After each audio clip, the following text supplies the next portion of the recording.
നമസ്കാരം.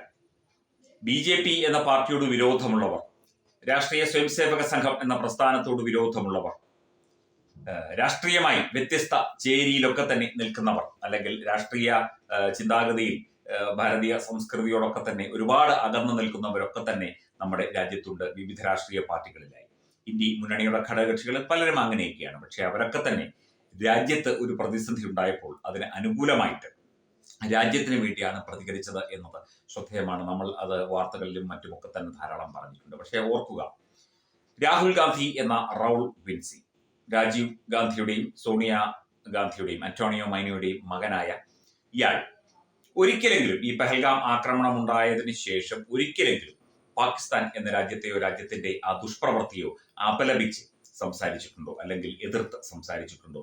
പാകിസ്ഥാൻ, ഈ ഭീകരവാദ മുഖമുള്ള ഈ പാകിസ്ഥാനെ എതിർത്ത് സംസാരിക്കാൻ ഈ രാഹുൽ ഗാന്ധിക്ക് എന്തുകൊണ്ട് കഴിയുന്നില്ല?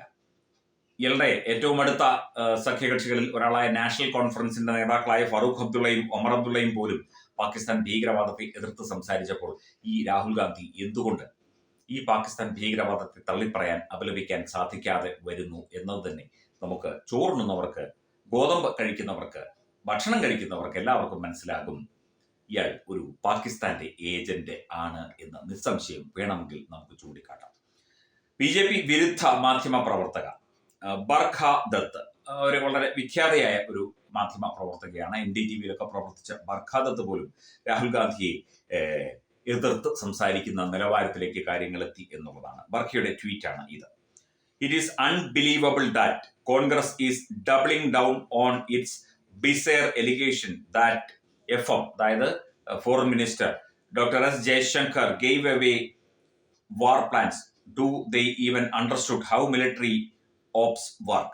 This has nothing to do with the politics, but in wartime, basic maturity and unity is called for. Pretty shocking എന്ന് പറഞ്ഞുകൊണ്ടാണ് ഈ ഒരു വളരെ ഹ്രസ്വമായ പോസ്റ്റ് ബർഖ എഴുതിയിരിക്കുന്നത്. ബർഖയുടെ പോസ്റ്റ് ഇറ്റ്സ് അൺബിലീവബിൾ, വിശ്വസിക്കാൻ സാധിക്കുന്നില്ല. രാജ്യം ഇത്തരമൊരു പ്രതിസന്ധിയിൽ നിൽക്കുമ്പോൾ, അല്ലെങ്കിൽ രാജ്യത്തിന്റെ അവസ്ഥ ഇത്തരത്തിൽ വളരെ ഗുരുതരമായ ഒരു സ്ഥിതിയിൽ തുടരുമ്പോൾ, ഒരു യുദ്ധമുഖത്ത് രാജ്യം നിൽക്കുമ്പോൾ കാര്യങ്ങൾ മനസ്സിലാക്കാതെ, ഇവിടുത്തെ മിലിറ്ററിയെ കുറിച്ച് അറിയാതെ, ഇവിടുത്തെ മറ്റ് ഓപ്പറേഷൻ സംവിധാനങ്ങളെ കുറിച്ച് പ്രതികരിക്കാതെ, പാകിസ്ഥാനെ കുറിച്ച് ഒന്നും പറയാതെ, ഭീകരവാദത്തെ കുറിച്ച് ഒന്നും മിണ്ടാതെ നിൽക്കാൻ ഈ രാഹുൽ ഗാന്ധിയെ പോലെ ഉള്ള ആളുകൾക്ക് മാത്രമേ പറ്റൂ എന്ന് ബർഖാദത്ത് പോലും പറയണമെങ്കിൽ എത്ര നിരുത്തരവാദപരമായ, വൃത്തികെട്ട, നെറികെട്ട രാജ്യദ്രോഹ രാഷ്ട്രീയമാണ് കോൺഗ്രസും രാഹുൽ ഗാന്ധിയും ഒക്കെ കളിക്കുന്നത് എന്ന് മനസ്സിലാക്കാൻ സാമാന്യ ബോധം മാത്രം മതി. അങ്ങ് വലിയ ബുദ്ധിജീവിയൊന്നും ചമയണ്ട. എത്ര ചീഞ്ഞു നാറിയ സംസ്കാരമാണ് കോൺഗ്രസിനും രാഹുൽ ഗാന്ധിക്കും പാരമ്പര്യമായിട്ടുള്ളത്. അപ്പൂപ്പൻ മുതൽ ഇങ്ങോട്ടുള്ള സംസ്കാരം അതാണ്. രാജ്യദ്രോഹമാണ് ഇവർക്കൊക്കെ വലുത്. ലേഡി മൗണ്ട്ബാറ്റന്റെ കഥയൊന്നും ആവർത്തിക്കുന്നില്ല. കോൺഗ്രസിന്റെ സ്വന്തം മാധ്യമ പ്രവർത്തക ബർഖാദത്തിന് പോലും രാഹുൽ ഗാന്ധിയുടെ മണ്ടത്തരങ്ങളും ഇത്തരം നിലപാടുകളും സഹിക്കാൻ പറ്റുന്നില്ല എന്ന് പറഞ്ഞാൽ എത്ര വിമർശനാത്മകമായിട്ടാണ് ഇവരെങ്ങനെ ജനങ്ങളോടെടുക്കും? ഇയാൾ എങ്ങനെ ഭാവി പ്രധാനമന്ത്രിയാകും? എങ്ങനെ കോൺഗ്രസ് ഇന്ത്യയിൽ അധികാരത്തിൽ വരും? ഇത്തരത്തിൽ ഒരു പ്രതിസന്ധി ഘട്ടം വരുമ്പോഴും ഇത്തരത്തിൽ ചീഞ്ഞുനാറിയ നിലപാടെടുക്കുന്ന, രാജ്യദ്രോഹപരമായ നിലപാടെടുക്കുന്ന ഇയാളെയൊക്കെ മുക്കാലിയിൽ കെട്ടി അടിക്കണ്ടേ എന്ന് ചോദിച്ചു പോവുകയാണ്.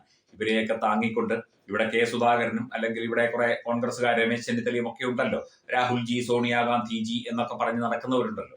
അവർ കൂടി ഒന്ന് ചിന്തിക്കണം. ഇത്തരത്തിലുള്ള ഒരു ചീഞ്ഞുനാറിയ രാജ്യദ്രോഹിയെയാണ് നിങ്ങൾ നടക്കുന്നത്, ചുമന്നുകൊണ്ട് നടക്കുന്നത്. തൂറിയവനെ ചുമന്നാൽ ചുമന്നവനെ നാറും എന്നുള്ള കാര്യം കോൺഗ്രസിലെ ചീഞ്ഞുനാറിയ നേതാക്കൾക്ക് ഇനിയും മനസ്സിലായിട്ടില്ല, ഇനിയും മനസ്സിലാവുകയുമില്ല.